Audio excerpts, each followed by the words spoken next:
আসসালামু আলাইকুম। আমন্ত্রণ জানাচ্ছি ফভ টিভি নিউজ আপডেটে। সঙ্গে আছে আমি ইমতিয়াজ আহমেদ। শুরুতেই সংবাদ শিরোনাম। নির্বাচন বানচালে ভারতের প্ল্যান রুখতে জাতিসংঘ, যুক্তরাষ্ট্র ও রাশিয়ার উদ্যোগ। সরে যাচ্ছেন স্বরাষ্ট্র উপদেষ্টা পরিষদে বড় রদবদল। রুমিন ফারহানার আসনে জোনায়েদ আল হাবিবকে সমর্থন বিএনপির, মনোনয়ন কেনার আগে পদত্যাগ করবে রুমিন। ভারত যদি বাংলাদেশের নজর দেয়, পাকিস্তানের ক্ষেপণাস্ত্রগুলো জবাব দেবে। ভারতের বিরুদ্ধে বিশ্ব বাণিজ্য সংস্থায় অভিযোগ চীনে। এবার বিস্তারিত।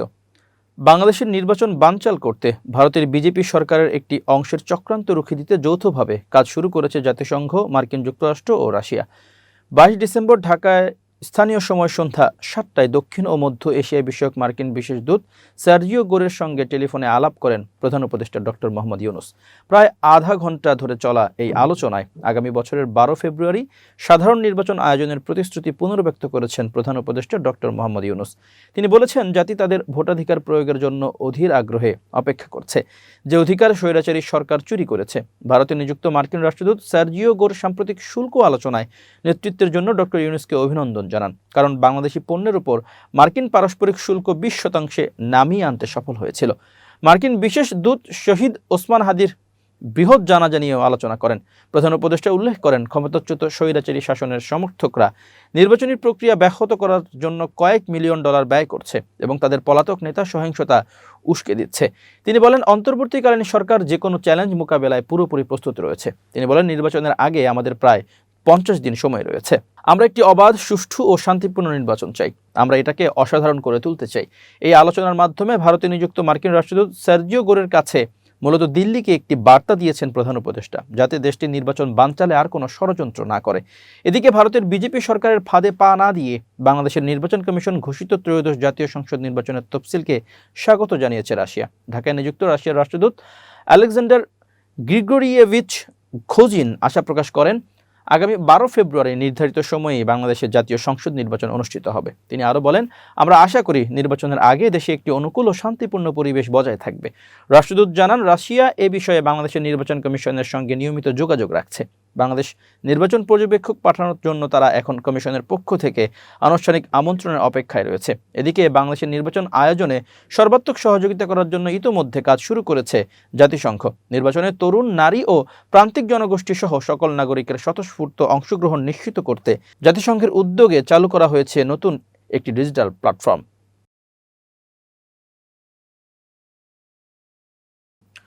উপদেষ্টা পরিষদের গুরুত্বপূর্ণ পদে রদবদল আনা হচ্ছে। এছাড়া পুলিশের উচ্চ পদেও রদবদলের সিদ্ধান্ত হয়েছে। আজই এ পরিবর্তন হচ্ছে বলে সরকারের নির্ভরযোগ্য সূত্র নিশ্চিত করেছে। সূত্র জানায়, স্বরাষ্ট্র মন্ত্রণালয়ের উপদেষ্টার দায়িত্বে পরিবর্তন আসতে পারে। বর্তমান স্বরাষ্ট্র উপদেষ্টা লেফটেন্যান্ট জেনারেল অবসরপ্রাপ্ত জাহাঙ্গীর আলম চৌধুরীর স্থলে বর্তমান নিরাপত্তা উপদেষ্টা ডক্টর খলিলুর রহমানকে দায়িত্ব দেওয়া হতে পারে। জাহাঙ্গীর আলম চৌধুরী কৃষি মন্ত্রণালয়ের দায়িত্ব পালন করে যাবেন। এর বাইরে প্রধান উপদেষ্টার বিশেষ সহকারী খোদা বক্স চৌধুরীকে তার দায়িত্ব থেকে অব্যাহতি দেওয়া হতে পারে বলে আলোচনা আছে। ইনকিলাব মঞ্চের মুখপাত্র শরীফ ওসমান হাদি হত্যাকাণ্ডের জেরে সংগঠনটির দাবির মুখে স্বরাষ্ট্র পরিবর্তন আনা হচ্ছে বলে সূত্রের দাবি। এছাড়া নির্বাচন পরিস্থিতি সামনে রেখে পুলিশের শীর্ষ পদে পরিবর্তন আনা হচ্ছে। সংস্থাটির উচ্চ পর্যায়ের বড় ধরনের রদবদলের সরকারি সিদ্ধান্ত আজই জানা যাবে। আসন্ন ত্রয়োদশ জাতীয় সংসদ নির্বাচনকে সামনে রেখে জমিয়তে উলামায়ে বাংলাদেশের সঙ্গে আসন সমঝোতা হয়েছে বিএনপির। এরই অংশ হিসেবে তাদেরকে 4টি আসন ছেড়ে দিচ্ছে বিএনপি। মানে এসব আসনে বিএনপির কোনো প্রার্থী থাকছে না। মঙ্গলবার দুপুরে রাজধানীর গুলশানে বিএনপি চেয়ারপারসনের কার্যালয়ে সংবাদ সম্মেলনে জমিয়তে উলামার সঙ্গে আসন সমঝোতার কথা জানান মির্জা ফখরুল ইসলাম আলমগীর। যেসব আসনে ছাড় দেওয়ার ব্যাপারে সমঝোতা হয়েছে সেগুলোর মধ্যে সিলেট 5 আসনে জমিয়তে উলামায়ে ইসলাম বাংলাদেশের আমির ওবায়দুল্লাহ ফারুক, নীলফামারী 1-এ দলটির মহাসচিব মঞ্জুরুল ইসলাম আফেন্দি, ব্রাহ্মণবাড়িয়া 2 আসনে জোনায়েদ আল হাবিব এবং মনির হোসেন কাসেমি নারায়ণগঞ্জ 4 আসন থেকে প্রার্থী হবেন। ব্রাহ্মণবাড়িয়া 2 সরাইল আশুগঞ্জ আসন থেকেই নির্বাচন করার আগ্রহ আগে জানিয়েছিলেন সাবেক সংসদ সদস্য বিএনপির আন্তর্জাতিক বিষয়ক সহ সম্পাদক রুমিন ফারহানা। দলীয় মনোনয়ন না পেলে স্বতন্ত্র প্রার্থী হওয়ার বিষয়ে সম্প্রতি ইঙ্গিত দেন তিনি। অন্যদিকে আসন্ন ত্রয়োদশ জাতীয় সংসদ নির্বাচনে বহুল আলোচিত ব্রাহ্মণবাড়িয়া 2 আসন থেকে দলীয় মনোনয়ন পায়নি বিএনপির কেন্দ্রীয় নির্বাহী কমিটির সহ আন্তর্জাতিক বিষয়ক সম্পাদক ও সাবেক সংসদ সদস্য ব্যারিস্টার রুমিন ফারহানা। তবে তিনি স্বতন্ত্র প্রার্থী হিসেবে নির্বাচনে অংশগ্রহণ করার ঘোষণা দিয়েছেন। এমনকি মনোনয়ন কেনার আগেই পদত্যাগ করবে বলে তিনি জানান। মঙ্গলবার 23 ডিসেম্বর বিকেলে মোবাইল ফোনে বিষয়টি নিশ্চিত করেছেন তিনি। রুমিন ফারহানা বলেন, ব্রাহ্মণবাড়িয়া 2 আসন থেকে আমি নির্বাচন করব। রুমিন ফারহানা বলেন, এত বড় দল, তাদের ভালো মন্দ দেখতে হয়। যেহেতু জমিয়তে উলামায়ের সঙ্গে তারা জোট করেছে, আসন না দিলে কেমন করে জোট হবে? দল বাধ্য হয়ে তাদের আসন দিয়েছে। দলের কেউ স্বতন্ত্র প্রার্থী হলে বহিষ্কার করা হবে। বিএনপির এমন বার্তা সম্পর্কে রুমিন ফারহানা বলেন, যদি ব্যবস্থা নেওয়ার দরকার হয় দল অবশ্যই ব্যবস্থা নেবে। আমি তো বাধা দিতে পারবো না, তবে মনোনয়ন কেনার আগেই সম্মানের সঙ্গে দল থেকে পদত্যাগ করব। ঝিনাইদহ 4 আসনে বিএনপির প্রার্থী হচ্ছেন গণ অধিকার পরিষদের কেন্দ্রীয় সাধারণ সম্পাদক রাশেদ খান। মঙ্গলবার দিবাগত রাত 2টা 16 মিনিটে মুঠোফোনে রাশেদ খানে প্রতিবেদককে বিষয়টি নিশ্চিত করেছেন। রাশেদ খান বলেন, মঙ্গলবার রাতে গুলশানে বিএনপির অফিসে আলোচনা হয়েছে। সেখানে বিএনপির স্থায়ী কমিটির সদস্য সালাউদ্দিন আহমেদ, খুলনা বিভাগীয় ভারপ্রাপ্ত সাংগঠনিক সম্পাদক আনিন্দ ইসলাম অমিত, ঝিনাইদহ জেলা বিএনপির সভাপতি এম.এ. মাজিদ উপস্থিত ছিলেন। সেই আলোচনায় তিনি ঝিনাইদহ 4 আসনে বিএনপির প্রার্থী হচ্ছেন এটি জানানো হয়েছে। তিনি বলেন, বিএনপির ভারপ্রাপ্ত চেয়ারম্যান তারেক রহমান ঝিনাইদহ 4 নির্বাচনী এলাকায় নির্বাচনের আগে জনসভা করবেন। এই শর্তে তিনি ঝিনাইদহ 4 আসনের প্রার্থী হতে রাজি হয়েছেন। খুব শীঘ্রই ঘোষণা দিবে বিএনপি। বিএনপির প্রার্থী হলে গণ অধিকার পরিষদে থাকছেন কিনা এমন প্রশ্নের জবাবে রাশেদ খান বলেন, হ্যাঁ, সবই থাকবো, আল্লাহ ভরসা। রাশেদ খানের বাড়ি ঝিনাইদহ সদর উপজেলার মুরারিদহ গ্রামে।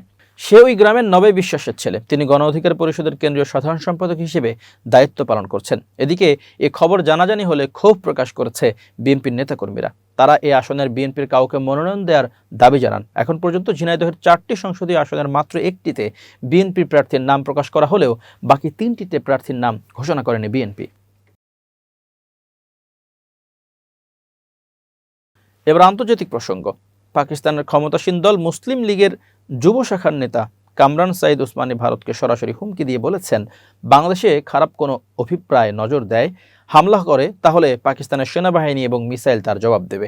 মঙ্গলবার 23 ডিসেম্বর এক ভিডিও বার্তায় উসমানী বাংলাদেশ ও পাকিস্তানের মধ্যে একটি সামরিক জোট গঠনেরও আহ্বান জানান। এই খবর দিয়েছে ইন্ডিয়া টুডে।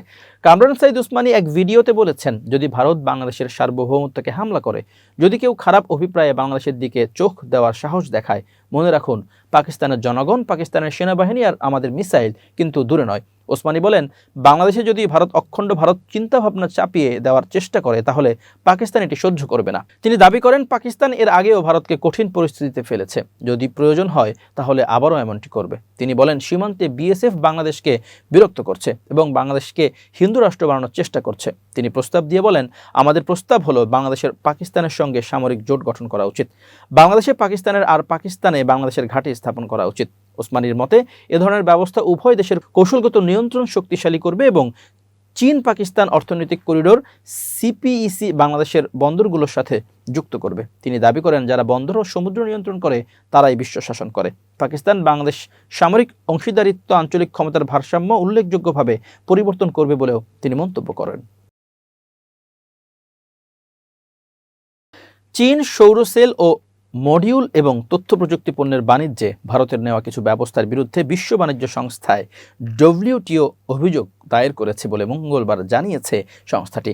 ডব্লিউটিও জানায়, বেইজিং ভারতের বিরুদ্ধে আনুষ্ঠানিকভাবে বিরোধ নিষ্পত্তি পরামর্শ শুরুর অনুরোধ করেছে। অভিযোগ করে যে ভারত আন্তর্জাতিক বাণিজ্য বিধি লঙ্ঘন করেছে। ডিসেম্বর 19 তারিখে দাখিল করা এবং মঙ্গলবার ডব্লিউটিও সদস্যদের মধ্যে বিতরণ করা অভিযোগপত্র অনুযায়ী চীন ভারতের সৌর খাতে দেওয়া কিছু ভর্তুকি এবং মোবাইল ফোন ও ফ্ল্যাট স্ক্রিন ডিসপ্লে উৎপাদন ব্যবহৃত যন্ত্রপাতি সহ বিভিন্ন পণ্যের উপর আরোপিত শুল্কের বিরুদ্ধে আপত্তি তুলেছে। ডব্লিউটিও ব্যাখ্যা করে বলেছে, চীনের মতে এসব ব্যবস্থার মধ্যে ভারতের শুল্ক নীতি এবং এমন কিছু পদক্ষেপ রয়েছে যা দেশীয় উপকরণ ব্যবহারের শর্তের সঙ্গে যুক্ত এবং যা চীনের রপ্তানির প্রতি বৈষম্যমূলক আচরণ করে। চীন তাদের আবেদনের অভিযোগ করেছে ভারতের এসব ব্যবস্থা। ডব্লিউটিও সাধারণ শুল্ক ও বাণিজ্য চুক্তি, গ্যাট 1994, ভর্তুকি ও প্রতিকারমূলক ব্যবস্থা বিষয়ক চুক্তি এবং বাণিজ্য সম্পর্কিত বিনিয়োগ ব্যবস্থা বিষয়ক চুক্তির একাধিক ধারার সঙ্গে অসামঞ্জস্যপূর্ণ। ডব্লিউটিওর এই পরামর্শ প্রক্রিয়া সংশ্লিষ্ট পদক্ষেপগুলোকে বা পক্ষগুলোকে মামলায় না গিয়ে আলোচনার মাধ্যমে সমাধানে পৌঁছানোর সুযোগ দেয়। 60 দিনের মধ্যে আলোচনায় বিরোধ মীমাংসা না হলে অভিযোগকারীর পক্ষে একটি প্যানেলের মাধ্যমে আনুষ্ঠানিক বিচারিক প্রক্রিয়া শুরুর আবেদন করতে পারে।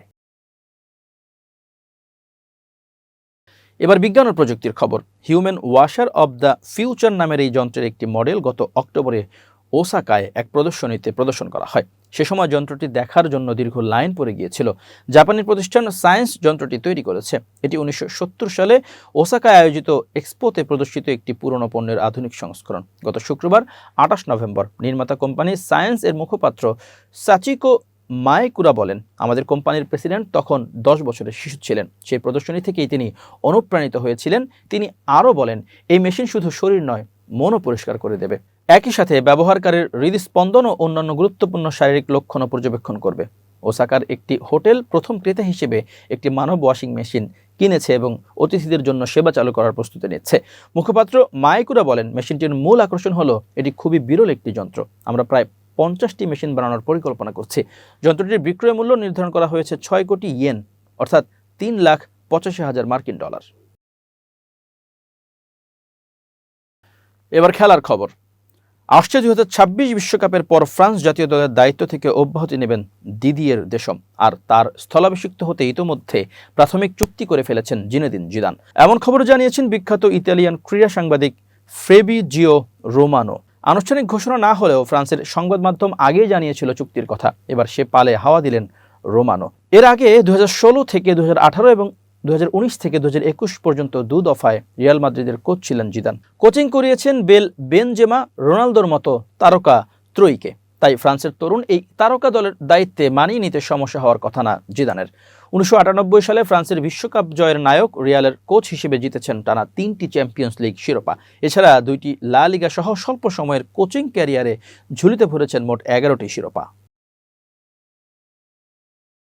প্রিয় দর্শক, শেষ করছি ফব টিভি নিউজ আপডেট। আজ এ পর্যন্তই। ভিন্ন খবর নিয়ে দেখা হবে আগামীকাল রাত 8টায়। নিজেকে আপডেট রাখতে সাবস্ক্রাইব করুন চ্যানেলটি। নিয়মিত লাইক, কমেন্ট ও শেয়ার করে ছড়িয়ে দিন সর্বত্র। সুস্থ থাকুন, নিরাপদে থাকুন। আল্লাহ হাফেজ।